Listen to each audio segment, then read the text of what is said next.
Hello everyone, it's me again, Burntam, JWTV, panibagong araw at panibagong vlog ulit tayo mga kadeway. Meron ulit tayong tuturo sa inyo na basic guide number 3 dito sa Griffin 180 natin. Pero bago natin tuloy ang video, syempre shoutout muna natin Anur's Vlog, paki-subscribe sa YouTube channel at paki-follow yung Facebook page niya. At shoutout din natin lahat ng mga followers and subscribers natin sa YouTube channel at sa Facebook page natin. At syempre sa main page natin, Euro Griffin 180 Community PH, syempre headed by Boss PI. At syempre sa mga ka-member natin dito, Pangasinan Chapter Euro Griffin, Baguio Chapter Euro Griffin, at syempre Iloilo Chapter Euro Griffin headed by Boss Bon Casinillo at Idi Boy Yosala. So ayan, sa mga nagtatanong, Boss, bakit malagatok yung harapan natin dito sa Griffin 180 natin? Malagatok daw yung shock absorber or front shock natin. So baka pwede ito na remedyo, pwede magawa natin ng paraan. Pakita ko sa inyo yung diskarte, tara. At isa din to sa dapat yung gawin, basic maintenance. Pag maglulong ride kayo, i-check nyo lagi to. Minsan kasi dito lang yung problema. Ayan, gamit tayo ng tools. We have E13 wrench po yan, open and close. Yan, combination. Ito. Yaman lang din mga kadeway na nabaklas natin. May ginagawa kasi tayo dito. Pakita ko na lang po sa inyo. Yan. Para mas maganda yung ito. Ito po yung bolt. 4 po yan. Telescopic front shock ang tawag dyan. Makikita nyo kung hanggang saan yung yan, yung rebound nya hanggang dito. Ito po kasi issue po ng Griffin. Medyo malambot po yung front shock natin, yung telescopic natin. Okay, hindi naman sa honest review lang po mga ka-DIY. So ito yon, size 13 po yan. Yan, 13. Okay, higpitan nyo lang po yan.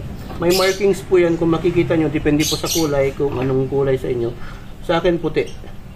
Hindi po yan markings na kung nilagay lang nila kung ano-ano lang. May ibig sabihin po yan. Markings po yan na ibig sabihin ginalaw po ninyo. Okay, or markings po yan para sa retightening. Retightening ibig sabihin paghihigpit muli.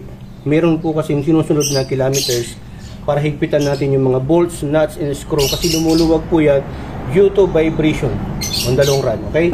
So yan, pagka mali na yung location itong puti na to, itong sa bolt, hindi na siya nakatapat dito sa bakal, ibig sabihin maluwag na. Dumuwag, gumalaw. So itatapat mo lang dyan kasi yan yung factory settings na tinatawag. Okay? Iba-ibang kulay po yan. Green, blue, red. So, size 13, higpitan mo lang po yan. Okay? Ngayon, pag hindi ka makapersa, gamitan mo ng pinagbabawal na technique. Ayan.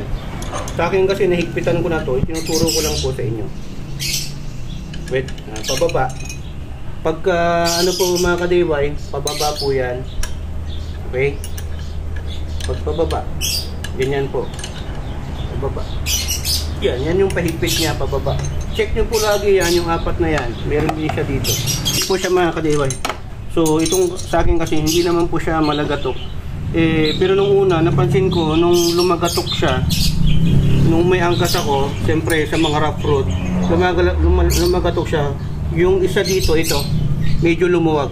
So, nung hinigpitan ko, medyo nawala siya. Okay? Ngayon, pagka hinigpitan mo to, bakit malagatok pa rin? Ang ibig lang sabihin nun, kailangan mo ng mag-tuning. May tuning din po kasi na ginagawa sa mga shock.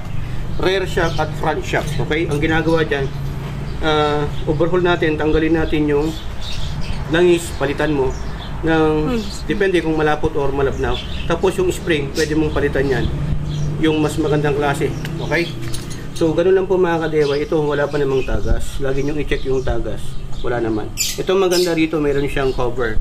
Parang sa ganun, yung mga buhangin hindi papasok dyan kasi yun ang nagkukos ng gas-gas dito. So yung seal natin, magagas-gas dyan, tatagos, magkakaroon ng leakage. Leaking. Okay, so far, wala naman tayong problema dito na higpitan natin. Napaka-importante na mahigpit po yan kasi baka kumalas po yan pagka maluwag. Kasi kumbaga pag nagpipreno ka, pag maluwag po kasi may play. Pag pumreno kang ganyan, nagaganon siya. Tok, gumaganon yun yung malagatok. Kasi baka maluwag lang. Okay? So yan, hoping na nasagot ko po yung mga katanungan nyo dahil dito sa HPT, natuto ka na, nakatipid ka pa. Dahil sa HPT sharing is caring. So yan, maraming salamat. To God be the glory. Burntam. Signing off.